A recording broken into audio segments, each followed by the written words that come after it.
whenever you do something fun, you want to sit down and make yourself a yummy drink. Well, that's what I do before I sit down to hand letter. I gave in to the TikTok madness of these ice machines. I had an amazing Sonic ice machine, the one that cost like $600 or more.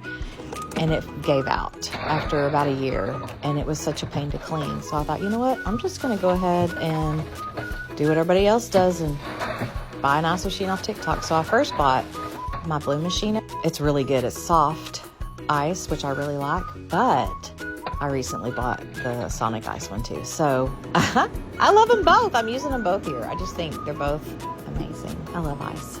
Now I'm making my delicious cold brew. I give it a thumbs up. Then I get my lettering book and I start practicing my lettering. So if you're interested in learning how to hand letter, and this brush pen is fabulous. It is a Pentel brush pen.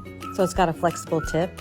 And so it's, when you press down, it makes a thick line. If you lift up light pressure, it's a thin line. Perfect for hand lettering. It's also in my TikTok shop below. Cheers and happy shopping.